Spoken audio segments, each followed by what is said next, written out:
دقت کردین برنامه‌های کودک به صورت خیلی ساده و خلاصه داره 0 تا 100 زندگی رو بهشون نشون میده. یه نیروی اهریمنی میاد که این نیروی اهریمنی به هر شکلی، هر قدرتی که داره، میاد یه سری آدم رو میگیره، کاری با اونها میکنه که اونا قدرت تشخیص نداشته باشن و وقتی که اونا قدرت تشخیصشون رو از دست دادن، دیگه کارهایی که انجام میدن به خواست خودشون نیست، انگار فرمان از دست اونا در میاد میره دست یکی دیگه و اون داره ماشین رو میرونه. خیلی خوب داره توضیح میده. اینا فرمون ندارن، فرمون دستشون نیست، مسخ شدن. درست میگم؟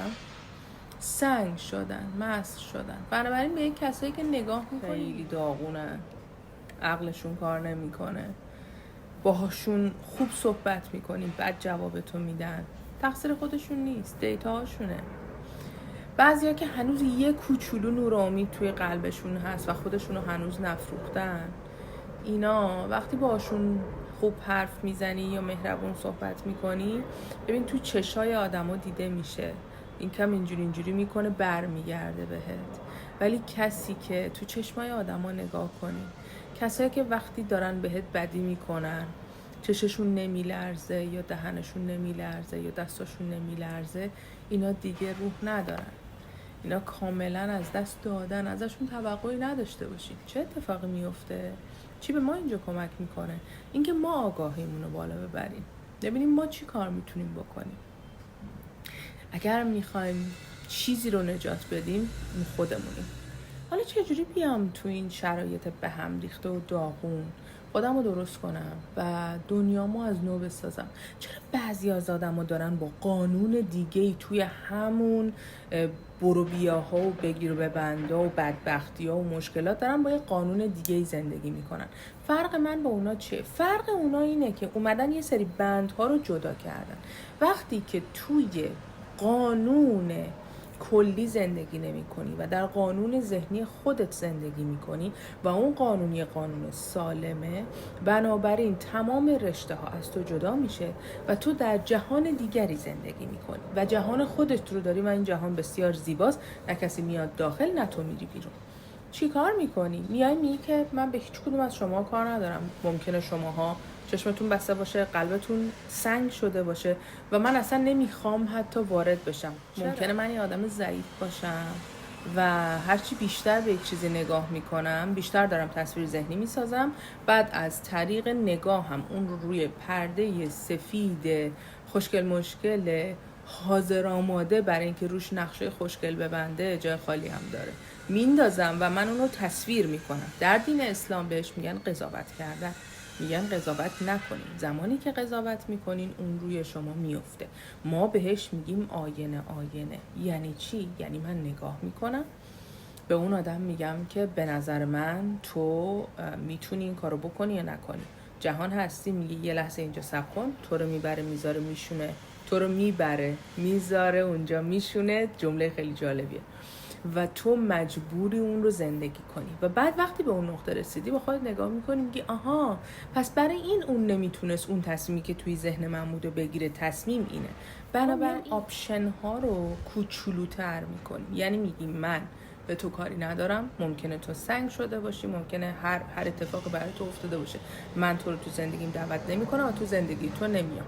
اما کاری که میکنم به تو نگاه میکنم، یه قد و بالا تو برانداز میکنم، میگم آها به نظر من مثلا تو آدمی هستی که غیبت زیاد میکنی، تو آدمی هستی که پشت سر دیگران زیاد صحبت میکنی، تو آدمی هستی که حرف منفی زیاد از دهنت خارج میشه. بعد اونو میرر میکنم به درون خودم میارم، میگم اینها دیتاهایی هستن که در درون من وجود دارن، من اونها رو استخراج میکنم بدون اینکه بخوام موشکافیشون بکنم یا بگم از کجا اومده یا چه شکلی اومده. شروع میکنم اونها رو پاک میکنم. چی میگم؟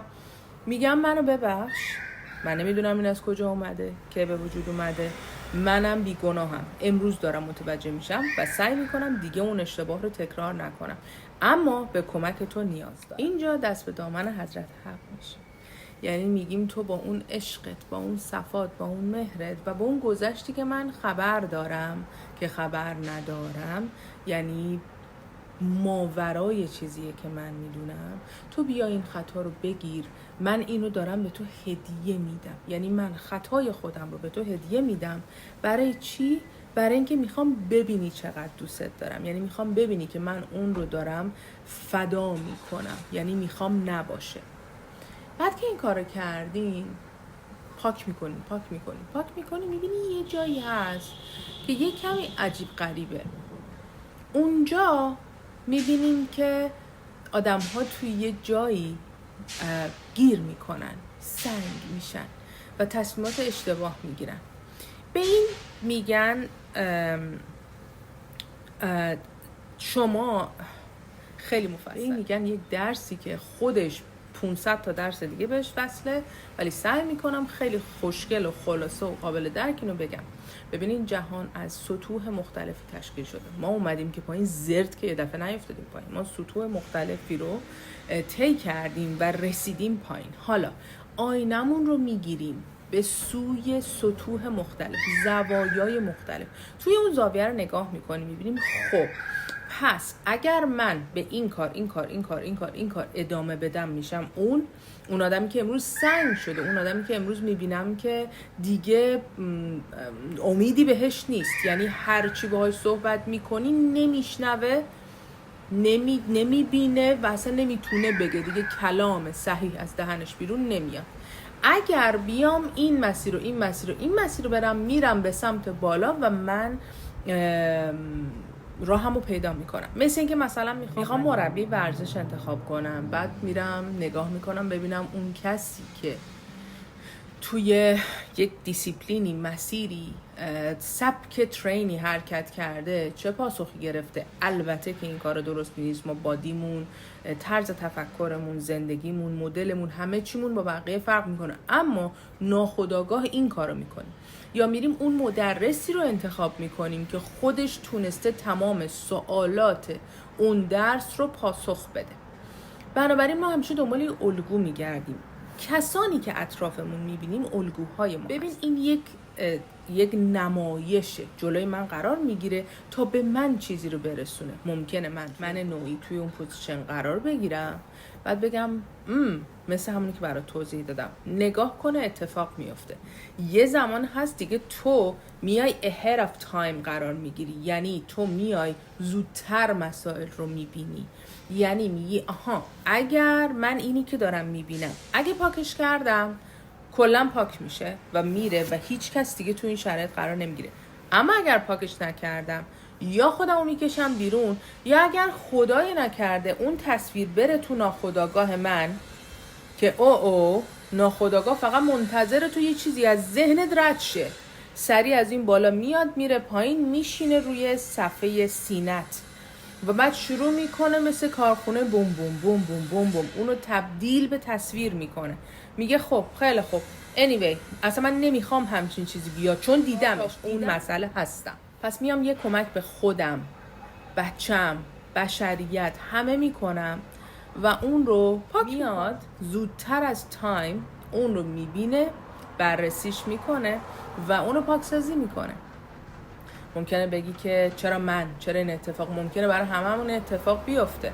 من نمیدونم اگه پس فردا من مدیر عامل یه جایی بشم چه شخصیتی میخوام داشته باشم، اما چه تصویری از تمام مدیر عامل‌های جهان داشتم تا امروز که بزرگ شدم. من مدیر عامل‌ها رو چه شکلی دیدم، من برم اونجا بشینم تصویر دیگه که نداشتم. این نوار بر میگرده میاد بالا و از اونجا میفته روی قانون زمان. اینو میگه دیروز و فردا وجود نداره، همه چیز امروزه. اگر چیزی رو داری میبینی اون توی، چه خوشت بیاد چه نیاد توی. اگر نمیخوای گرفتارش بشی، اون دولت مردی که داره همه رو اذیت میکنه، اگر نمیخوای در آینده تو یا در که خب اون درست نیست، همه ی زمانها توی یک چیز قرار دارن. یعنی دیدی بعضی از صفحای 3D رو نگاه میکنی اینجوری وقتی لایه داره بعد اینا بر میگرده رو هم میفته و یه تصویر صورت بهت نشون میده. اون نحوه آموزش به ماست که ما متوجه بشیم لایه‌های زمان به چه شکل هستن. ببین همش رو همنا، ولی از بغل که نگاه میکنی میبینی مثلا بالا پایینن که در نهایت این طرفی میشن مثلا، ولی نمیشه بهش گفت تایم. خب منم عادت کردم دیگه، اینقدر گفتم تایم، دارم کم کم به خودم اینو عادت میدم که بگم زاویه. اینا زوایای مختلف هستن که ما میبینیم و در نهایت یکی میشن. بنابراین این یک آدمه، این یک تصویره، این یک واقعیته، این یک ماهیته. توی ذهن من اون دولت مرد شاید وجود داشته باشه یا من اصلا اونو وارد نمی کنم، اصلا اون توی این لایه ها نیست، اما اگر جایی اون دیده بشه، یعنی اینکه توی اون حالا بالا پایین هر جا که هست یه نقطه‌ای بالاخره از اون توی زندگی منم هست. من میام چیکار میکنم؟ من میام نگاه میکنم میبینم خب دوستام هستن دیگه، اینا بالاخره تو اون لوپ ما همه با همیم. یا میگم خب چیکار کنم؟ بیام به اون کسی که خیلی به اون گیر کرده بیام بگم اون حقیقت نداره، اونو ولش کن، اون سنگ شده، تو برو آگاهی کسب کن راه خود. چیکار میکنیم؟ آگاهیمونو بالا میبریم، نگاه میکنیم میبینیم که خب این آدمی که اینجا جلوی من نشسته و من دارم محکومش میکنم، میگم یه سری کارا رو نمیدونه، من میام دقیق تر وارد قضیه بشم ببینم تو چیو نمیدونی. یکم سیاست بخونم، یکم اقتصاد بخونم، یکم نحوه درست اندیشیدن، مدیریت کردن بخونم، بعد ببینم اگه من اونجا بودم چی کار میکردم و بیام رشته های عصبی صحیح رو توی مغزم درست کنم. یعنی من میگم مدیر من کارش خیلی درسته، ولی به نظر من باید بیاد فلان قانون رو هم بذاره. من باید برم اون قانون رو کامل بخونم ببینم اون قانون چی اصلا توی سر من اومده، 2 ببینم چقدر صحت داره، 3 ببینم اصلا من جای اون مدیر اولویت هایی داره روزانم، تارگت مالی باید بزنم، 200 تا همکار رو باید با خودم راه ببرم، ببینم جریان چیه، اصلا ببینم من چرا توی اون برنامه هستم. یه اتفاق دیگه که میفته این که ما خیلی بهتر میتونیم زندگی همدیگر رو ببینیم، به خاطر اینکه و از اونها کمک گرفته شده برای اینکه اونها به ما نمایش تصویر بدن، برای اینکه ما میتونیم، چون ببین کسی که خشک میشه خب توی یه پوزیشن خشک میشه، من اینجا از طریق دوربین یا آینه میتونم برگردم اطرافمو ببینم، ولی بازم یک محدوده دیدی دارم. بقیه میتونن تمام 3D منو ببینن. بنابراین اینکه من به تو نگاه میکنم و چیز رو میبینم، این قانون خلقته، به خاطر اینکه من خودم رو نمیتونم ببینم، من خوش شدم، من باید یک نفر دیگر ببینم تو به مسائل خودم. بنابراین زیاد تو جزئیات یه سری چیزها نرین و به ذهنتون اجازه ندین بدوه بره این طرف اون طرف یه سری چیزها رو پیدا بکن. ببین تو اون چیزی که داری بهش نگاه میکنی چه چیزش به درد خودت میخوره. برای همین بهتون میگم بگین آخ جون خدا رو شکر من مثلا میخوام سریعتر متوجه بشم این لایه هایی که توی سر من توی این سالها تشکیل شده اینا چی هن؟ کدومش بده بزنم کنار، کدومش خوبه تشدیدش کنم، بهترش کنم، علم بیشتری یاد بگیرم، بیشتر بدونم. و بچه علم و یادگیری دیگه از دانشگاه ها و مدارس داره میاد بیرون، همه چیز اینجا میشینه. ما کم کم داریم متوجه میشیم که ما نه به AI نیاز داریم، نه به دانشگاه و درس و مدرسه نیاز داریم، خودمونیم و خودمون و تمام صفحه های سه‌بعدی که داریم جلومون میبینیم اینها حقیقت جهان هستی رو تشکیل میدن. دوستتون دارم.